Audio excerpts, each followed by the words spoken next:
Kejadian yang aneh mula menggemparkan di Lobak, Seremban dalam tahun 1973 apabila ada orang yang terserempak dengan orang berkepala anjing. Tetapi saya tidaklah berapa percaya sangat kerana kemungkinan orang itu memakai topeng seperti anjing ketika ditemui. Seorang perempuan Cina memberitahu saya, orang berkepala anjing itu lari ke satu tokong di Lobak, kemudiannya hilang.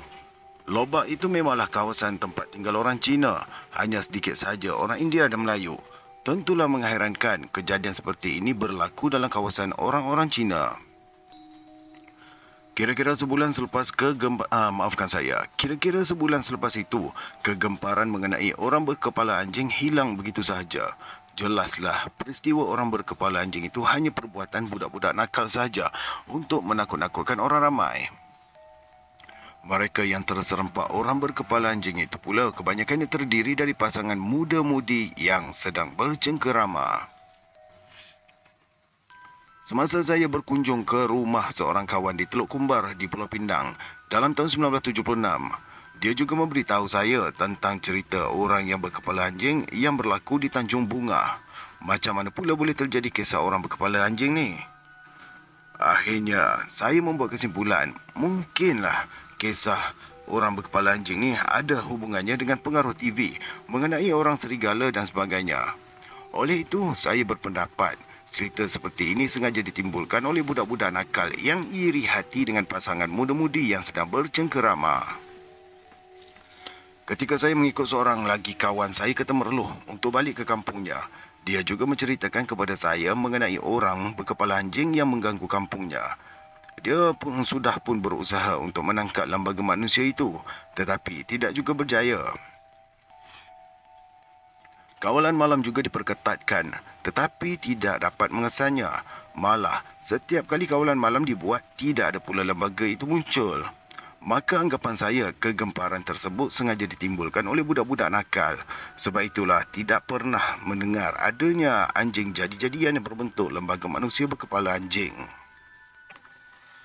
Tetapi kuasa Allah tidak ada siapa pun yang dapat mempertikaikan. Usahakan manusia lah kepala anjing. Lebih daripada Tuhan, Allah SWT boleh jadikan. Bagaimanapun, cerita mengenai orang berkepala anjing yang menggemparkan itu mungkin perbuatan budak-budak yang nakal saja. Bagaimanapun Mat Sitam, dia berkuatlah mengajak saya menemui Ngah Jamat untuk mengetahui tentang orang berkepala anjing yang mengganggu di kampungnya. Katanya, Ngah Jamat yang berjaya menangkap orang berkepala anjing tu. Orang betul ke? Tanya saya. Mat Sita mengangguk. Dia pakai topeng. Soal saya lagi. Tidak. Mat Sita menggeleng kepala pula. Terpaksa pula Ngah Jamat mengubatnya dahulu sebelum dapat dipulihkan menjadi manusia yang normal. Setelah pulih lelaki itu, kelihatan seperti orang yang bodoh tidak tahu apa yang telah berlaku. Inilah yang menguatkan hati saya mahu bertemu dengan Ngah Jamat untuk mendapatkan cerita orang yang berkepala anjing seperti yang dikatakan oleh Mat Sitam. Bukanlah saya tidak percaya dengan cerita tersebut, tetapi kemungkinannya ialah perbuatan budak-budak nakal. Kalaulah ianya suatu pekerjaan sihir, bukanlah juga mengherankan kerana sejak zaman dulu lagi, malah di zaman para nabi pun ramai muncul tukang-tukang sihir. Bagaimanapun perbuatan sihir tetap menjadi musuh orang-orang mukmin. Sihir mesti ditentang kerana ianya boleh memesongkan akidah seseorang. Tetapi mengapa orang-orang Islam mahu mengamalkan sihir hingga boleh terjadi kisah manusia berkepala anjing itu? Sebenarnya, saya belum pernah menemui kisah seperti ini dan saya juga tidak mahu bertemu dengan kisah-kisah begini. Kalau boleh, saya tak naklah. Tak mahu mendekati orang-orang yang mengamalkan ilmu sihir. Ustaz takut ke? Tanya Mak Sitam bila saya terangkan keengganan saya bertemu dengan perbuatan-perbuatan sihir demikian. Saya hanya tersenyum. Biarlah Mak Sitam menganggap saya takut. Memang saya tidak akan sengaja mencari kisah-kisah orang berkepala anjing, lembaga hitam dan sebagainya. Kalaulah benar satu permainan sihir, eloklah saya menjauhkan diri saja. Kalau ada orang pakai ilmu sihir, kita boleh minta tolong pada Ngah Jamat tu. Ujar Mak Sitam selanjutnya. Saya ni minta tolong pada Allah. Cepat-cepat saya memotong cakapnya. Terdiam Mak Sitam mendengar jawapan saya. Dia beranggapan yang saya tidak yakin dengan kebolehan Ngah Jamat yang berjaya menangkap orang berkepala anjing itu. Menyedari akan Mak Sitam tersinggung dengan kata-kata saya tadi, lantas saya menjelaskan.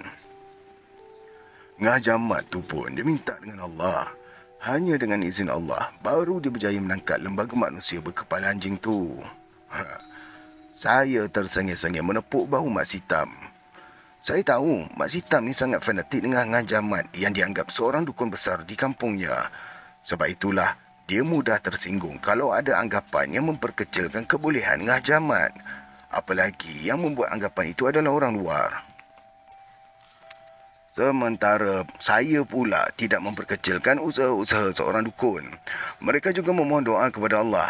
Cara doanya tidaklah semestinya menggunakan bahasa Arab. Kerana doa juga boleh di dalam bahasa yang kita fahami. Tetapi akidah mestilah betul supaya kepercayaan pada yang gaib seperti dalam surah Al-Baqarah ayat 3. Ayat 3 itu tidak disalah tafsirkan. Kepercayaan kepada yang gaib mestilah semata-mata kepada Allah Subhanahu Wa Taala. Inilah yang hendak saya maksudkan kepada Mak Sitam. Tetapi nampaknya dia tidak memahami maksud saya. Oleh itu, saya tidaklah mahu memanjangkan lagi mengenai kejayaan Ngah Jamat yang menangkap lembaga itu. Saya telah mengikuti Mak Sitam ke kampungnya untuk menemui Ngah Jamat. Dalam pertemuan itu, Ngah Jamat tidak banyak bercakap. Suaranya perlahan bila menyatakan sesuatu. Misai tebalnya yang putih bergerak-gerak bila ia tersengih-sengih memerhatikan saya. Ustaz ni pun banyak pengalaman, kata Ngah Jamat mengerling kepada Mak Sitam. Orang muda, darah baru setampuk pinang, umur baru setahun jagung. Pengalaman apalah yang ada? Ujar saya perlahan. Ngah Jamal tersenyum, tetapi saya tahu senyumannya itu macam tidak mempercayai kata-kata saya. Bagaimanapun, saya tidak peduli sangat kerana seorang berilmu seperti Ngah Jamat memang suka membuat anggapan demikian. Dia merasa dirinya sentiasa kurang dari orang lain. Saya ni pernah jugalah ke sini 2-3 kali. Beritahu saya mengubah perbualan. Ke mana? Tanyanya. Bukanlah dekat kampung ni, tapi di Lancang. Jelas saya mengisar punggung mencari sandar ke dinding. Lancang? Jumpa siapa? Ngah Jamat macam terkejut bila saya memberitahu pernah datang ke Lancang di Temerloh. Ulung Bahar, beritahu saya lagi. Oh, kenal saya tu, ujar Ngah Jamat. Ulung Bahar tu puak-puak saya juga, katanya terangguk-angguk kepala. Terbayang kegembiraan di wajahnya bila saya menyatakan pernah beberapa kali bertemu dengan Ulung Bahar. Sebenarnya dari Ulung Bahar jugalah saya mendapat tahu ada sepupunya yang bernama Ngah Jamat. Kebetulan Jamlus, adik si Meon, yang memperkenalkan saya kepada Mak Sitam. Kerana Mak Sitam lebih mengenali Ngah Jamat. Tujuan saya mahu menemui Ngah Jamat sama juga saya menemui Ulung Bahar, iaitu untuk bertukar-tukar fikiran di samping mempelajari serba sedikit pengalaman yang ada padanya. Bagi saya, kejayaan Ngah Jamat menangkap orang berkepala anjing itu satu pengalaman baik kepadanya.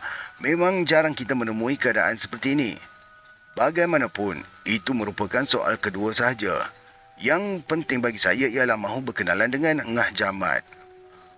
Ulung Bahar sudah menerangkan bagaimana kejadian yang menimpa kampung Ngah Jamat itu. Kerana dengan tiba-tiba saja muncul lembaga manusia berkepala anjing. Kalaulah budak-budak nakal memakai topeng, mengapa dia menyalak seperti anjing juga di tengah-tengah malam?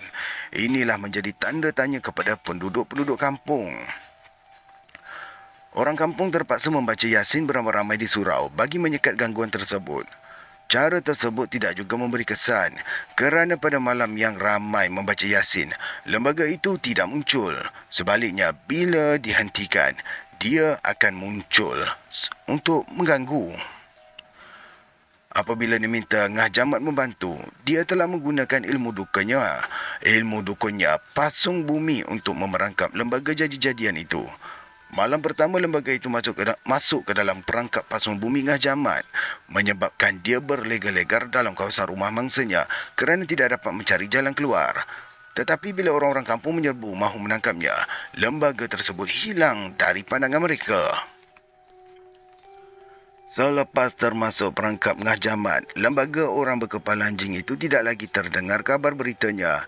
Setakat itu sahajalah orang-orang kampung tahu mengenai lembaga itu. Bagaimanapun mereka tetap mengakui bahawa lembaga itu dapat ditangkap walaupun sebenarnya telah menghilangkan diri sebelum sempat ditawan. Itu sahajalah cerita sebenarnya, beritahu Ngah Jamat mengenang semula peristiwa itu. Ngak Jamat cuma menangkap Zahirnya saja. Lepas itu dia menghilang semula, katanya merendah. Perkara dia dapat menangkap lembaga itu hanya dibesar-besarkan oleh orang kampung saja. Dia sendiri tidak mengaku dapat menangkap lembaga tersebut. Kalau dapat ditangkap, tentulah dapat kenal rupa orangnya, dia menjelaskan. Demikian Ngak Jamat merendahkan diri. Tetapi saya tahu orang yang selalu merendah diri itu ibarat padi. Semakin tunduk, semakin berisi. Pertama kali saya bertentang mata dengan Ngak Jamat, dapat saya mengagaklah akan kemampuan dia di dalam kebatinan. Ilmu jadi-jadian itu bukanlah asing kepada masyarakat Melayu dahulu. Sebelum agama Islam berkembang ke alam Melayu, kebanyakan orang Melayu menganut agama Hindu. Mereka inilah sering mengamalkan ilmu pertapaan. Dari sinilah ilmu-ilmu sihir diperolehi, terutama yang bertujuan menentang musuh sama ada secara baik maupun secara jahat. Arwah nenek saya pernah menceritakan kisah ilmu jadi-jadian ini di zaman arwah akinya. Ketika itu aki nenek saya itu bernama Aki Dahuk, tinggal di rumah bersama dengan adiknya iaitu Nenek Bek. Mereka berdua masih muda lagi semasa kejadian tersebut berlaku. Masa itu Aki Dahuk berumur 15 tahun, manakala Nenek Bek berumur 10 tahun. Rumah orang-orang kampung terpencil antara satu dengan yang lain. Di dalam kampung itu ada jiran sakit yang patut diziarahi.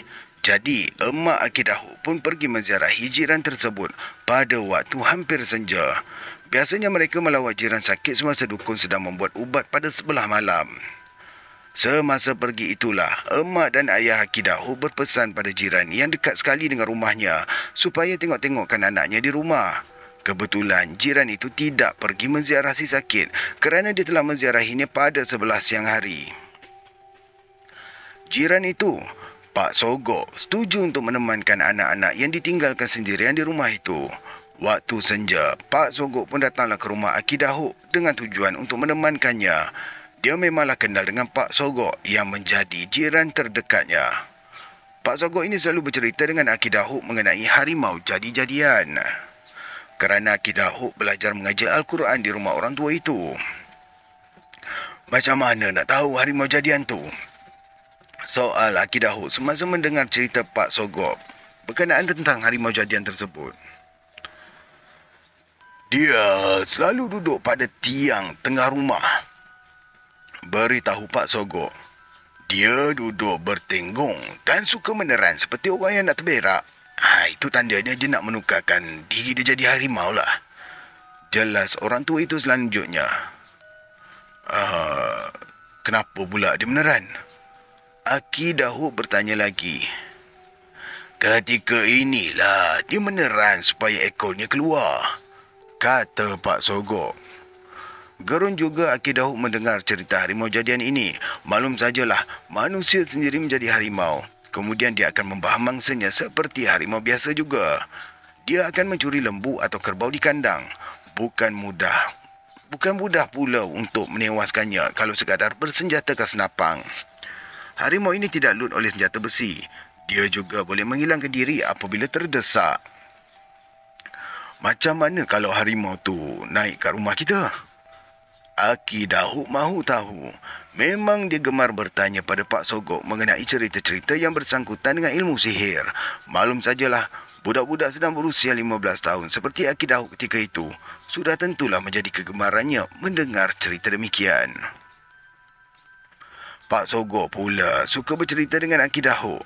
Memang dia suka dengan budak-budak. Apalagi Pak Sogok tidak mempunyai anak.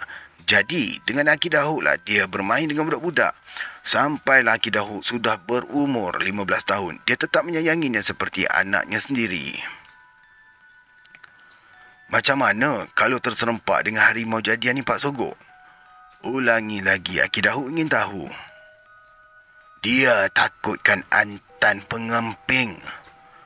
Jelas Pak Sogok tersenyum. Geli benar hatinya dengan sikap Aki Dahuk yang suka bertanya macam-macam perkara mengenai harimau jadian.